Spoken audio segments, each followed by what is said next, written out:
Oui, Angéline.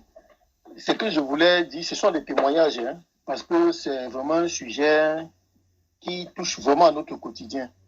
Et si à partir des instructions, on s'écoute au quotidien, on observe notre entourage, ça nous permet de bien comprendre ce qui est dit. Par exemple, l'exemple des enfants que tu prenais tout à l'heure et le témoignage que j'ai rendu au début, quand le doyen avait amené cette approche des choses, il y a de cela 1 ou 2 ans, et il échangeait avec nous, à ce moment-là, on avait un bébé à la maison.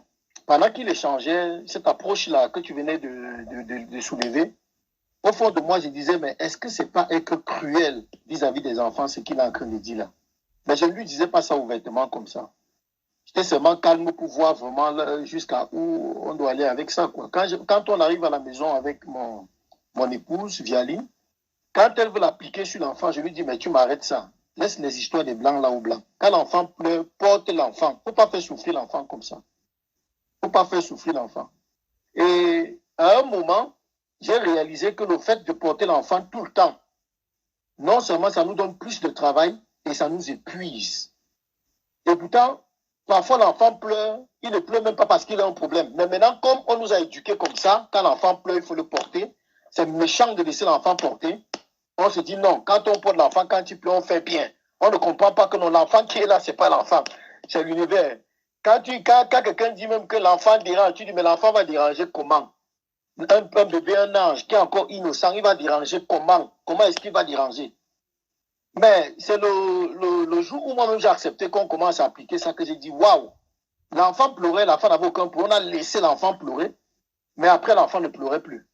Et l'enfant était maintenant capable de rester tranquille, sa maman travaille jusqu'à ce que quand il a faim, avant de pleurer. Et autre chose, c'est que, je ne dis pas que c'est totalement fini, mais au moins, avec cette approche, au fur et à mesure qu'on avance, je vois comment les choses changent. Par exemple, tu grondes un enfant, subitement l'enfant se met à pleurer, il attrape ses pieds, il te dit que ses pieds le font mal, ses pieds le font mal. Avant, moi, je croyais à ça. Quand tu as fini de gronder l'enfant, mais il attrape le pied, il dit que ses pieds le font mal, tu dis, ouais, bébé, ça va, ouais, patience, hein. Et chaque fois, il ramène ça. Mais c'est à partir des instructions que j'ai réalisé que mais le petit, là, sans même le savoir, il est en train de me manipuler. Et quand je n'entrais plus dans ce jeu-là, l'enfant a totalement arrêté de faire ça. Totalement arrêté. Et même trop pleurer comme l'enfant pleurait avant, il ne pleurait plus trop. Parce qu'il savait que s'il pleure, je ne prends pas en compte ses pleurs. Tant que ce n'est pas quelque chose d'important. Et nous-mêmes, on le fait. J'ai dit, c'est parce que hier, quand je dois entrer en profondeur avec les explications, que j'ai commencé un peu à le comprendre. Parce que dernièrement, j'ai perdu un sac avec des tissus à l'intérieur qui avait une valeur de 300 000 francs. Je ne sais pas combien ça fait en euros. Et quand je perds le sac, je me dis, mais c'est les éléments que le Créateur permet, il n'y a pas de souci. Mais je réalise au même moment comment je suis abattu, comment je suis affaibli. Même, je suis plus galvanisé, quoi. Même travailler, je réalise que je travaille seulement comme ça. Et je refuse de m'écouter. Au concret, je cherche les alibis à l'extérieur. Je dis, mais voilà le sac que j'ai perdu, tel au courant, il n'appelle même pas pour me reconforter. Il n'appelle même pas pour me galvaniser. Et ça fait que ça m'a pris 4 jours. C'est après les 4 jours que je me ressaisis par rapport aux instructions qu'on écoute. Je me dis, mais au lieu de m'apitoyer sur mon sort et le sac qui est perdu, pourquoi ne pas plutôt chercher à tirer instruction derrière cet événement-là? Est-ce que ce n'est pas le Créateur qui a provoqué cet événement? Et c'est là où je comprenais pourquoi Doyen disait que quand on a pitié de soi-même, c'est qu'on considère qu'on est en train de vivre un événement catastrophique. Donc c'est un peu comme si Dieu nous a oubliés, mais on n'arrive pas à l'avouer avec la bouche, mais notre état exprime ça. Et ça fait que tu es faible, tu es abattu, tu n'as même plus de la force pour travailler. Mais maintenant, quand j'ai commencé à regarder du côté où, quelle instruction tirer derrière le sac qui est parti avec les dentelles, je vous assure que quand j'ai commencé à orienter mes réflexions dans ce sens, mais j'ai commencé à être galvanisé. J'ai commencé à avoir de la force. Et j'ai même vu comment en quelques 1 mois, j'ai pu rembourser toute la dette des 300 des dentelles qui étaient parties jusqu'à me relancer. Et c'est là où je disais que c'est formidable. Et si c'est possible vraiment que chaque fois qu'on est face aux événements, mais que l'on n'aborde plus les événements avec l'éducation qu'on a reçue, mais qu'on le prenne vraiment comme des situations qui sont provoquées pour participer à nous construire. Et c'est là où je me disais que ça peut être formidable. Donc, et l'autre chose encore, c'est que j'avais aussi un rapport avec ma maman. Parce que avant que je vis là où je vis, je vivais à côté de la maman, je vivais pratiquement avec la maman.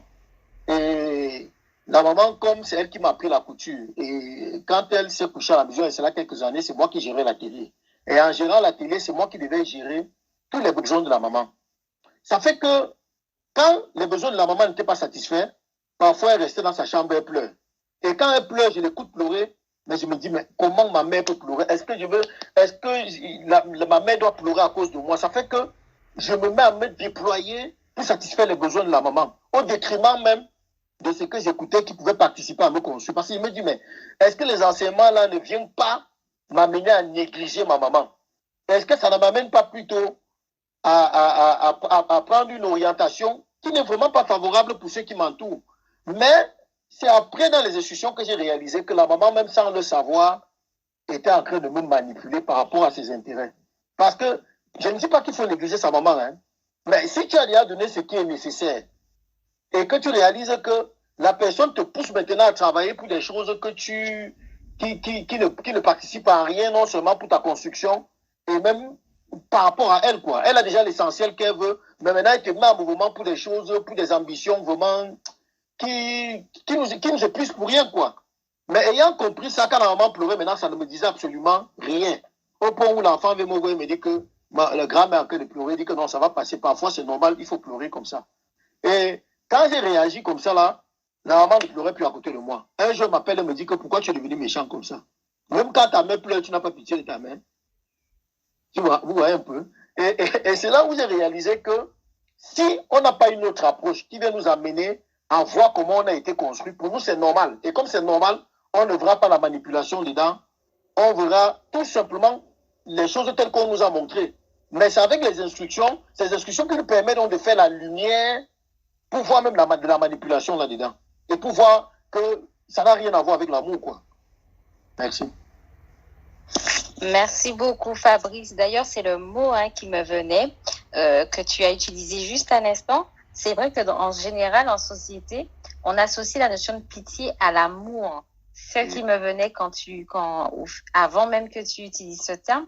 Et donc, avoir pitié serait lié à la notion d'amour. Donc, quelqu'un qui ne manifeste pas la pitié, donc qui n'a pas d'empathie ou qui ne va pas faire tout ce qu'il peut pour pouvoir sortir quelqu'un d'une situation qui serait vue comme totalement douloureuse, affreuse, misérable, horrible, eh bien, ce serait quelqu'un qui ne serait pas amour, qui n'aimerait pas, qui serait même dans la haine, en fait, donc dans l'inimitié.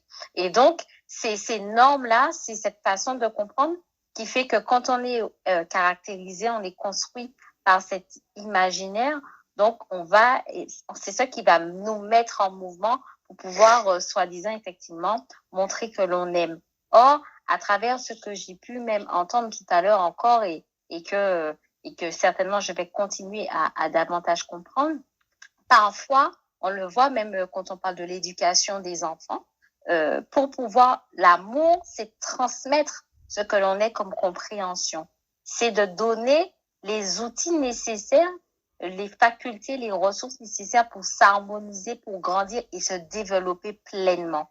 Et donc, l'amour n'a rien à voir avec donner les moyens d'éviter, de fuir, de changer, de modifier, de juger les événements. Au contraire, si la haine existait, ce serait même cela, puisque lorsque notre action alimente, renforce en face une capacité de juger, d'être en disharmonie avec les événements, on est en train de participer à ce que en face, la compréhension en face, donc nous-mêmes et l'autre avec lequel on entre en résonance dans cette action, en fait, va vraiment s'entrechoquer, déjà se prive de ressources extraordinaires pour son épanouissement. Et comme on est dans un environnement de loi, où notamment il y a la loi de cause à effet, donc on est en train de participer, de renforcer le fait que cette personnalité, cette cristallisation énergétique va se choquer de plus en plus avec les événements et se détériorer avec le temps. Donc finalement, et c'est même ce qu'on voit, c'est même ça, on parlait même d'un outil de gouvernance, on voit que derrière toute cette médiatisation, cette éducation qui est faite autour de la pitié qu'on lie avec la notion d'amour, d'empathie et autres, en fait, il y a un renforcement d'une personnalité, d'une conscience universelle antilogique qui est totalement en dehors des lois et qui juge à chaque moment les événements et qui juge même Dieu comme méchant, comme mauvais, comme celui qui fait venir des événements qui ne devraient pas. Et donc, ça fait choquer toutes ces personnalités avec un système qui a des lois et qui est normalement mis pour que, en s'harmonisant avec, on s'élève, en fait. Et donc, c'est ce point qui me venait, en fait. Donc, je ne sais pas si Nadia, tu as quelque chose que tu voudrais apporter sur ce qui a été dit. Non, tout ce que j'ai retenu, c'est quand Luc a parlé de juger, en fait. On juge une situation, et dans la pitié, c'est juger une situation, qu'on croit bien ou mal, et finalement, c'est-à-dire que on n'est pas dans la norme, en fait. Cette situation n'est pas dans la norme. C'est-à-dire cette situation où nous est pas favorable et tout. Mais la question que je voulais poser, c'est si nous allons implorer le Créateur qui est à l'origine de toute situation, c'est-à-dire que je viens prier, implorer quelqu'un qui, au final, a créé cette situation dont je suis. Donc, qui va me faire sortir de là? Donc, je ne sais pas si celui voit un peu ce que je veux dire. Donc, je vais dire, c'est un petit peu ambigu quand même d'aller prier vers quelqu'un qui est la cause de toute chose. Donc, voilà, c'est ce que j'avais ajouté. Oui, je comprends très bien ta question, Nadège, qui est d'ailleurs assez intéressante. Parce que, alors, imaginons que ce que j'appelle, moi, puisse directement renvoyer au Créateur, à Dieu. C'est-à-dire, je suis l'émanation directe du Créateur. Et donc, derrière les situations face auxquelles je me trouve, j'ai le discernement, j'ai les capacités de comprendre que c'est lui dont je suis l'émanation directe qui vient vers moi pour m'instruire et me permettre de m'élever en lui. Donc, je ne me verrai nullement pas face à un danger. Je ne serai pas dans cette démarche de juger une situation bien mal, parce que je considère tout comme étant le moyen par lequel il me construit, il m'instruit. Vous voyez, instruire veut dire construire, élever la personnalité. Donc, il se reproduit en moi. Je serai plutôt dans une relation harmonieuse avec la situation. Ça, c'est comme ça. Lorsque je viens directement du Créateur, je serai pas là pour implorer Dieu de venir me sauver d'une situation, parce que je considère la situation comme le moyen par lequel, d'ailleurs, il vient pour m'élever vers lui. Voilà.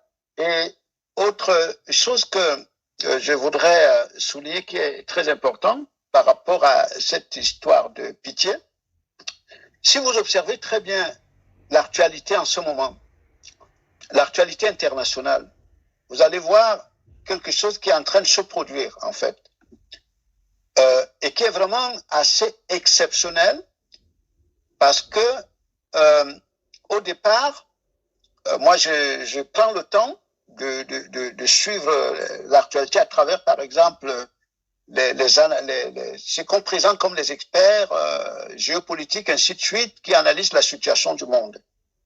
Bon, et la vocation des médias n'est pas d'informer. La vocation des médias, c'est de participer à créer l'opinion que les dirigeants veulent, parce qu'ils doivent utiliser cette opinion comme une ressource de base, comme une énergie de base. Ils doivent s'appuyer sur cette énergie pour agir.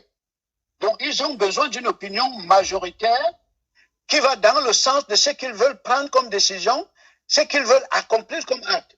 Bon, mais cette opinion, souvent au début des événements, l'opinion n'est pas là. Il faut la fabriquer. C'est pour ça que les médias rentrent en jeu. Bon, et la situation actuelle de guerre entre Poutine et, je dirais, l'Occident, si vous voyez très bien, c'est que dans les médias occidentaux, on présente Poutine comme un monstre, donc quelqu'un de très dangereux qui menace l'équilibre du monde. Donc en fait, il faut agir. Donc, le fait d'avoir rabattu, parce qu'au début de cette situation, l'opinion internationale, notamment occidentale, était contre la guerre. Elle s'effrayait d'une guerre mondiale. Mais si vous observez actuellement, toute l'opinion presque est en train de s'attendre à la guerre. Elle est favorable à la guerre. Toute l'opinion occidentale est d'accord que les gouvernements occidentaux agissent, même s'il faut aller à la guerre nucléaire. Vous voyez? Donc, c'est une opinion qui a été fabriquée parce qu'on a présenté en face un monstre. Donc, qui menace. Donc, il faut, vous voyez, un monstre qui menace. Donc, quelqu'un qui menace. Et puis, plus loin, on a vu comment toutes les portes, en fait, l'opinion française s'est ouverte, l'opinion européenne notamment s'est ouverte pour recevoir, pour avoir l'empathie, pour avoir pitié des Ukrainiens et les recevoir chez eux. Vous voyez, or ça a été fabriqué de toutes pièces dans les médias. Si cette opinion n'avait pas été fabriquée, en fait, on aurait considéré les Ukrainiens venant en France comme venant envahir la France, comme des immigrés dangereux. Mais comment se fait-il que toutes les familles s'ouvrent, en fait? L'opinion française s'ouvre totalement. On a pitié. C'est quand en réalité on a présenté une situation qui est extrêmement effroyable, dangereuse. En fait, le diable derrière. Et puis plus loin, on a eu une évolution. Au départ, les gouvernants occidentaux disaient nous n'entrerons pas dans la guerre, nous n'enverrons pas de soldats en Ukraine, nous n'enverrons pas. Et même les armes, on n'envoie que des armes défensives, pas les armes offensives. Mais au fur et à mesure qu'on a vu qu'on fabrique, l'opinion, elle commence à être d'accord. Les choses ont monté d'un seul cran. L'opinion a commencé même à être d'accord qu'on envoie des armes. C'est-à-dire qu'on entre en guerre. Et plus loin, vous allez voir que l'opinion va accepter que les militaires aillent sur le terrain. Donc, voyez comment, en réalité, à partir de ce qu'on appelle la pitié, en fait, qui est une programmation sociale, est une création en réalité de l'architecture sociale. Lorsque les gouvernants viennent, justement, c'est pour alimenter cette pitié. C'est pour la renforcer parce qu'eux, ils n'ont pitié de personne. Quand ils viennent, ils vous donnent l'impression qu'ils ont pitié de vous, ils viennent vous sauver, mais simplement c'est pour alimenter ce que vous représentez comme opinion, parce que cette opinion, comme je disais tout à l'heure, représente une pesanteur importante qui fait en sorte que vous ne pouvez pas apprendre pour pouvoir vous élever et peut-être rivaliser leur niveau d'intelligence ou de discernement. Voilà. Merci. Merci beaucoup. Cette notion de pitié, on voit encore que c'est ça fait partie de l'arsenal de gouvernance, donc des éléments qui est utilisé, comme tu dis souvent dans cette notion pour créer cette conscience de séparation. Je voudrais juste souligner une chose, c'est que si vous observez du côté de Poutine, il utilise exactement le même mécanisme par rapport au façonnage de l'opinion russe sur laquelle il doit s'appuyer, parce que c'est une énergie nécessaire sur laquelle il doit s'appuyer. Il ne peut pas engager si l'opinion n'est pas d'accord. Et il faut fabriquer l'opinion pour pouvoir agir. Merci.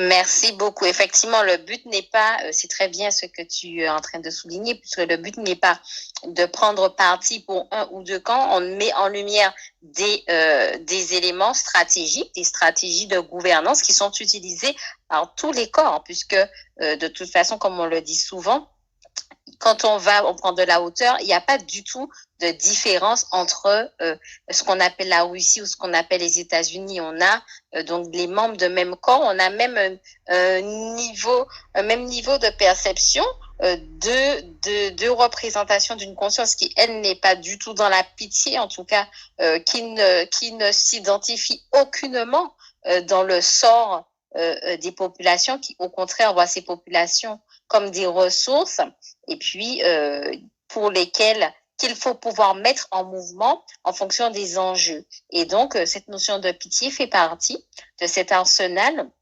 qui va, par, comme tu dis, la création d'opinions sur la base de normes, d'un type d'interprétation face à certaines situations, mettre les populations en mouvement, créer un consentement, créer une approbation, créer un consentement en face à l'exploitation.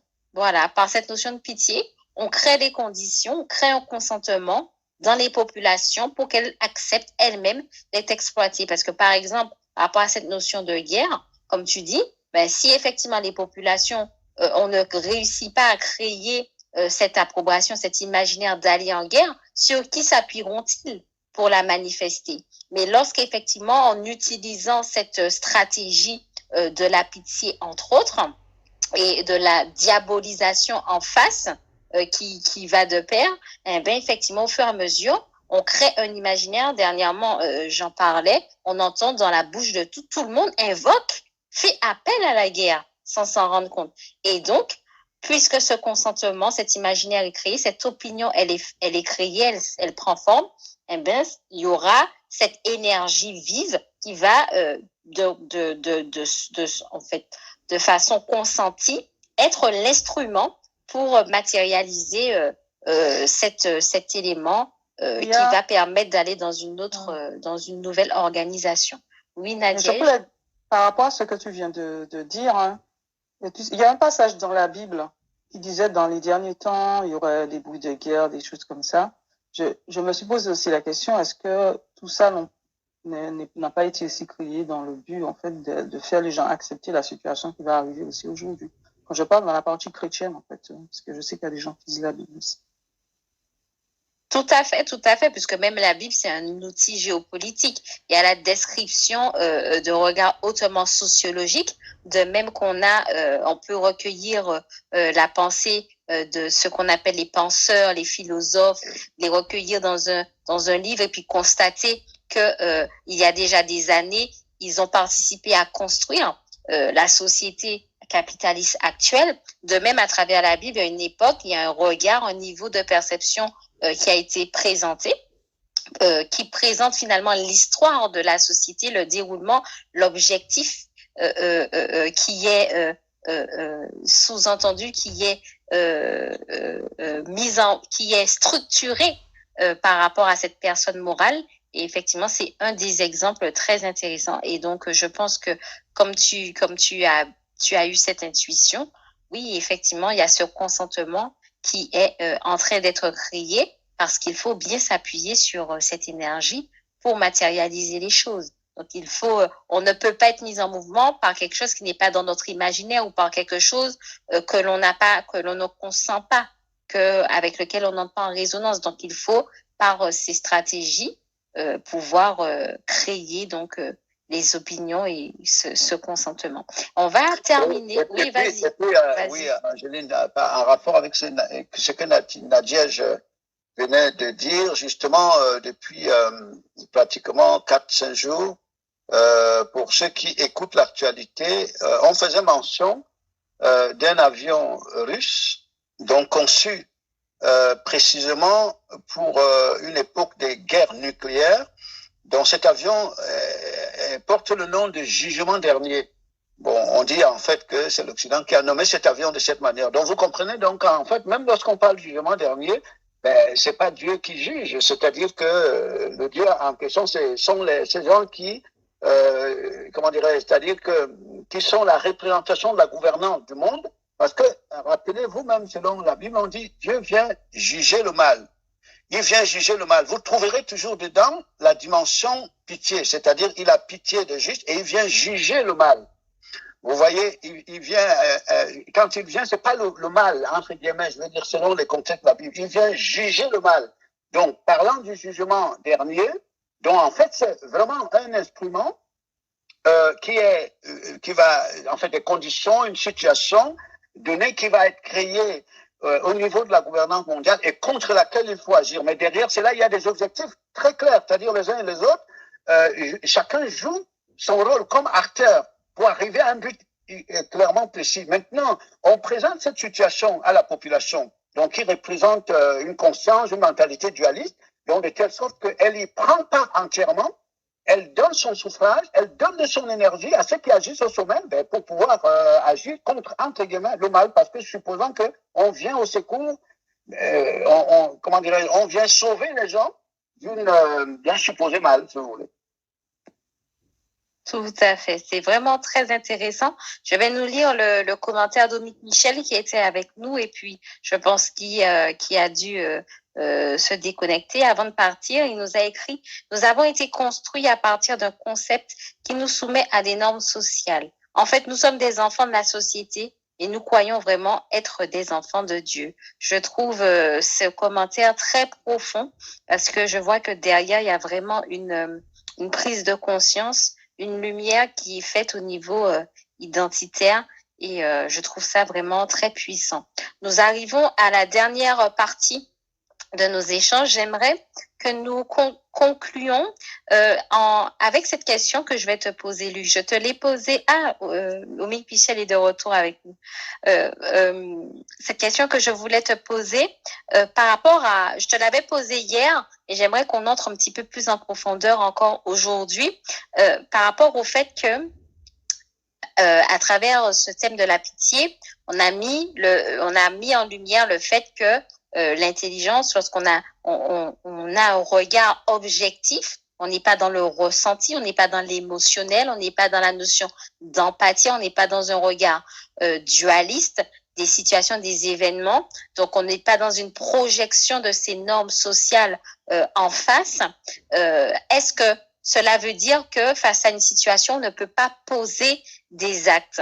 Et si oui, est-ce qu'il serait possible de poser des actes? Par exemple, si par exemple quelqu'un se retrouve dans une situation où par exemple il lui faut de l'argent pour acheter quelque chose à manger, est-ce qu'on peut par exemple faire ce même acte mais avec une autre intention que ce qu'on appelle la pitié, ou est-ce que quand on est en dehors de cette conception de pitié, on est totalement il est impossible de poser des actes dans ce sens? Donc voici ma question à partir de laquelle j'aimerais qu'on aborde ce dernier point du jour. Oui. Mais en fait, si vous voulez, la pitié, comme nous l'avons dit, comme une émotion créée par la norme sociale, elle vient généralement lorsque elle est générée, elle se manifeste, elle vous met en mouvement, c'est pour aller entretenir l'état du besoin de quelqu'un, le besoin que l'individu représente. Vous n'allez pas pour changer l'individu, vous allez pour conforter son état, répondre aux besoins. Vous voyez? Donc, par exemple, vous avez un animal, par exemple, qui a des besoins, qui représente une somme de besoins. Et puis, à un moment donné, cet animal se met à vous appeler au secours. Il vous crie au secours, que vous répondiez à son besoin. Donc, lorsque vous allez répondre aux besoins, vous entretenez l'état de l'animal. Vous n'allez pas pour changer l'animal, pour qu'il soit autre chose. Vous voyez, vous répondez. C'est presque la même chose avec un être humain. D'ailleurs, l'être humain, comme un animal, on peut dire un animal humain. Bon, voyez-le au-delà du visage, vous rentrez dans un champ de besoins, des besoins sociaux, besoins qui sont créés par l'environnement social.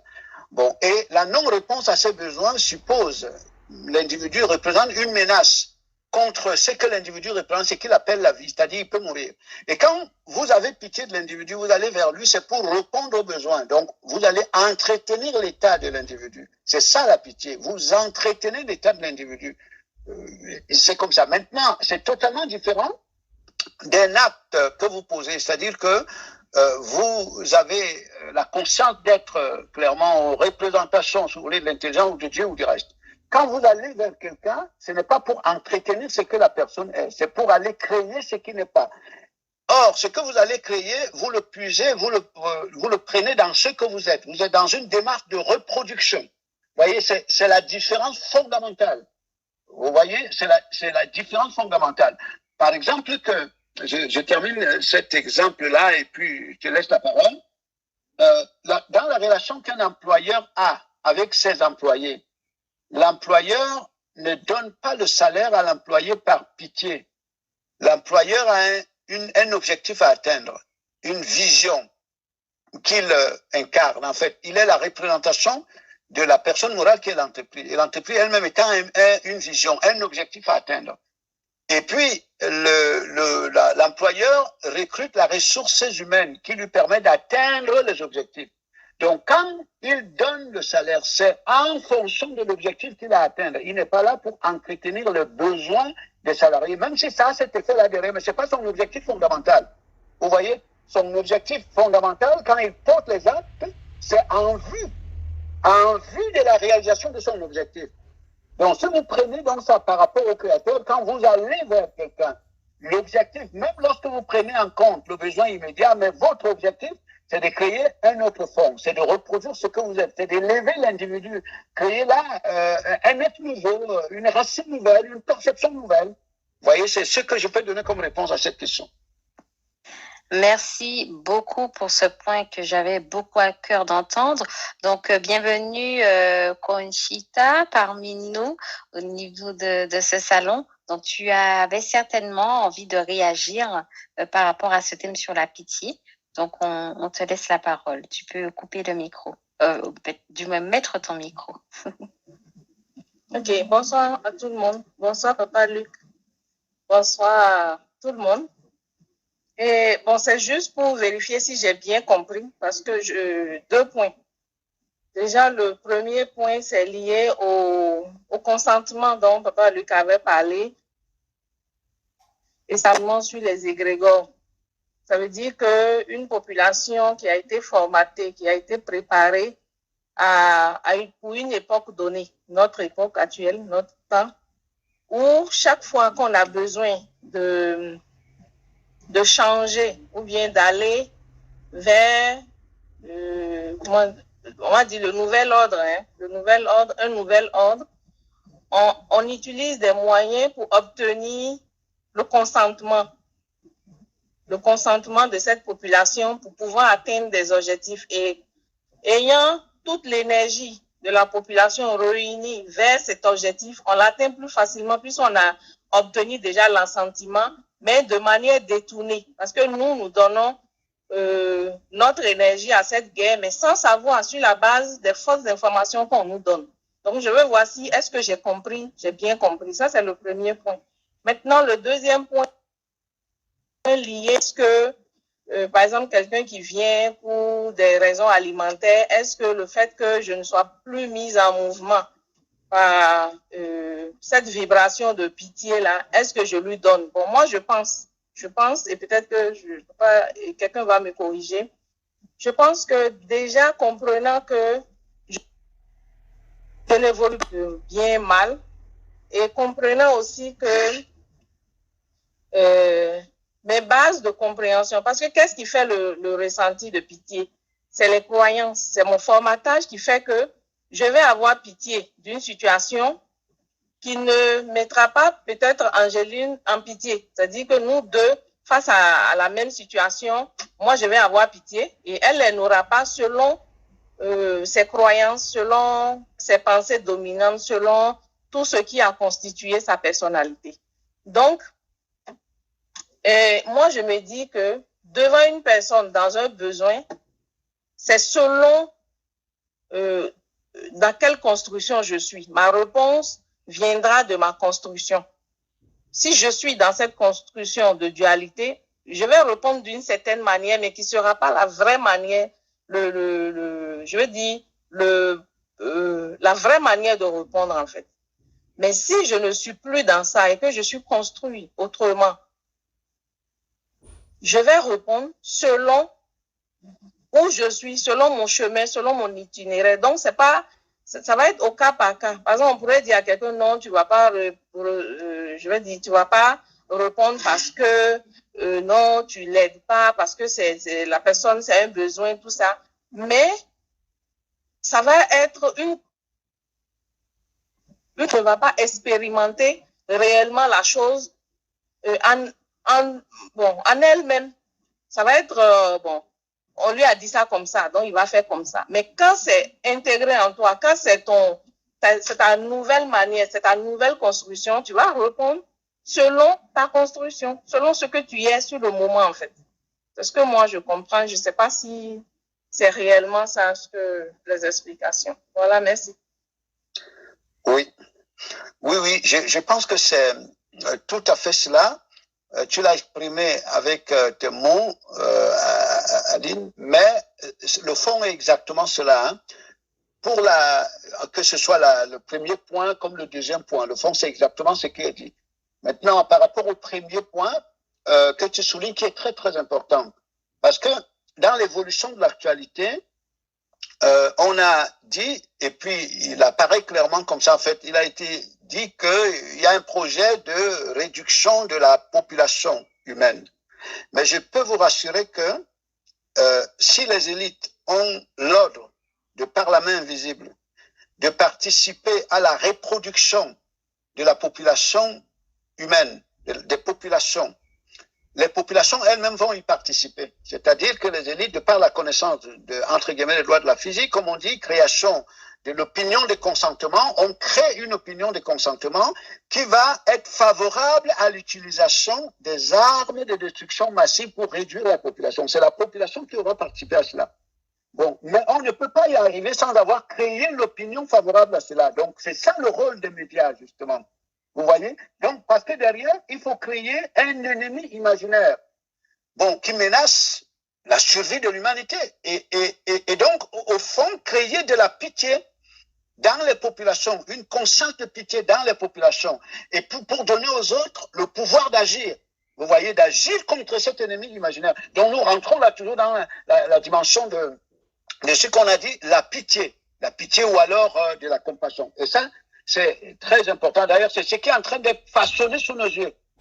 Il faut bien voir hein, la main invisible derrière, parce que chacun joue son rôle là-dedans. Et comprenez qu'il y a des abris qui sont préparés à l'avant, des abris de bunkers, le reste. Donc, ce qui veut dire que si on arrive à cette dimension de mouvement d'énergie, comme on a dit conflit global, les gens qui sont les premiers acteurs, ils seront à l'abri. Vous voyez, mais c'est la population considérée comme inutile, qu'il faut en réalité balayer. Comme on parlait par exemple de l'époque de Noé, où on dit que Dieu avait fait venir la pluie, le jugement de Dieu, il a balayé tout ce qui était inutile. Il a mis dans l'arche, en fait, l'espèce qui devait se reproduire. Vous voyez, et ça c'est très important, mais la population va y participer. Maintenant, pour le deuxième point, donc, comme tu l'as dit, c'est exactement comme ça, on aborde les situations en fonction chacun les aborde en fonction de ses constructions. Bon, et ces constructions, bien entendu, toute construction, il est assigné un rôle, une fonction à jouer à toute construction. Si je suis construit socialement, je vais entretenir le besoin parce que le besoin est là pour entretenir lui-même, pour pérenniser lui-même le système social, pour entretenir le marché. Maintenant, si je suis au-delà de ces constructions sociales, il y a un objectif, il y a une vision derrière. Donc, les actes que je pose, quelqu'un, lui, va croire que je ne réponds qu'aux besoins, mais derrière, j'ai un objectif bien précis, donc qui vise réellement à reproduire aussi ce que je représente comme dimension de conscience. Merci beaucoup Aline pour tes questions qui ont permis d'approfondir. Je pense que tout est clair et on voit que tu as bien saisi le fond. Comme je l'écrivais par écrit, j'ai trouvé très intéressant et pertinent le lien avec la notion d'égrégore. Donc, cette construction de consentement, on crée donc un consentement qui amène les populations à faire appel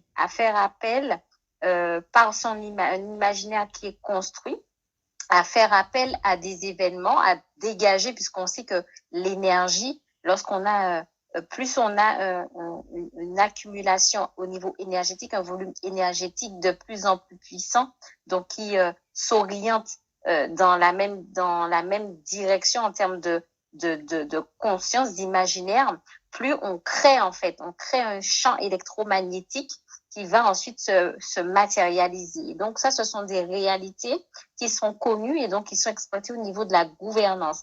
Et ce champ aussi qui est créé, eh ben, il va être la ressource sur laquelle un champ énergétique qui va être utilisé pour matérialiser en fait les événements qui sont estimés conformes aux enjeux. Donc j'ai beaucoup aimé cette notion d'égrégore. Et puis par rapport à la notion aussi, le mot que tu as utilisé, le cas par cas, qui est plutôt dans la dimension intelligentielle. La dimension intelligentielle, lorsqu'on a un objectif, on n'est pas dans des actes mécaniques, on n'est pas dans des actes religieux, on est dans des actes avec toujours au centre la notion d'objectif. Et donc, c'est ce que j'entends par cas par cas. Et effectivement, en fonction de l'objectif, on comprend quel acte peut être posé ou pas, puisse-t-il participer à l'objectif. Et l'objectif n'étant pas en dehors de soi, l'objectif étant identitaire. Et cet objectif identitaire voulant aussi se prolonger en face. Et donc, un exemple qui m'a été partagé hier, que j'ai trouvé très intéressant, c'est par exemple, pour ceux qui ont peut-être déjà travaillé en entreprise ou qui ont peut-être déjà entendu parler de ce genre de situation, lorsqu'un patron sait qu'il a un élément indispensable qui représente des ressources vitales pour le fonctionnement de son entreprise et que certaines conditions, par exemple de travail, font que cet élément ressource très utile tend à vouloir s'orienter ailleurs, vers une autre entreprise, parce que peut-être on lui proposerait des conditions plus favorables. Eh bien, l'entreprise, si elle est consciente de la valeur que représente cet élément, elle va s'interroger quant aux conditions qui lui sont proposées ailleurs et sera capable de surenchérir, de dire, moi, je peux te donner encore plus des conditions favorables pourvu que tu restes et que tu puisses donc mettre à profit la ressource, les capacités que tu es, parce que je suis conscient que cela est très important pour le développement de l'objectif de l'intérêt supérieur que représente la personne morale. Donc, des fois, en général, ça se matérialise par un salaire qui va augmenter, par des privilèges qui vont être donnés, non pas dans une dimension de pitié. C'est pas quelque chose qui va être fait pour tous les employés, mais qui va être orienté dans un but de pouvoir permettre la pérennisation, la pérennisation de l'objectif qu'incarne l'entreprise, conscient de la ressource que représente cet employé. Et donc, j'ai trouvé cette image très intéressante, puisque par rapport à cette notion de cas par cas, lorsqu'on transporte cette notion d'objectif au niveau identitaire, donc au niveau de se développer, se comprendre, expérimenter donc la connaissance de soi et la connaissance dans la dimension intelligentielle et se reproduire en face. Donc, toutes les situations, tous les actes qui vont être posés vont être fonction de l'apport, de la conscience de la valeur, de la conscience de l'apport dont on est conscient que tel événement, tel acte va participer à jouer dans ce développement et rien d'autre. Voilà. Donc, c'est un petit peu comment moi je pourrais conclure. Je ne sais pas si Luc, Nadège ou Fabrice, vous avez envie de pouvoir donner un mot de conclusion, un mot de la fin. Non, ça va pour moi, tout est dit. Hein. C'est tout bon aussi de mon côté. Bien, je dis même de mon côté, c'est bon. Hein? Vraiment, merci pour davantage pour les explications et aussi pour les questions d'Aline. Voilà, eh ben, c'est tout bon, comme vous dites, c'est parfait. En tout cas, merci pour votre disposition, votre disponibilité pour ces échanges. Et puis, on se dit donc à très vite pour de nouveaux échanges. Nous tâcherons de pouvoir aussi nous retrouver vendredi de la semaine prochaine sur la nouvelle plateforme, la plateforme Clubhouse, donc l'application Clubhouse donc que vous pouvez télécharger. Je sais qu'il y a certains qui ont des difficultés à la télécharger. En tout cas, ceux qui nous écoutent, si vous pouvez la télécharger, n'hésitez pas, rejoignez le club Un Regard Nouveau. Et donc, vendredi, nous sommes déjà en train de préparer un thème autour duquel nous pourrons nous retrouver. Et puis, pour ceux qui aussi ne pourront peut-être pas, on vous donne déjà rendez-vous samedi prochain pour notre émission. N'oubliez pas, le nouvel horaire de 18h, heure de Paris. Donc, pensez aux différents décalages horaires en fonction de là où vous êtes. Voilà, ben sinon, très bonne soirée à vous, très bonne après-midi pour les autres. Et puis, on se dit donc à très vite. Au revoir. Au revoir. Au revoir. Au revoir.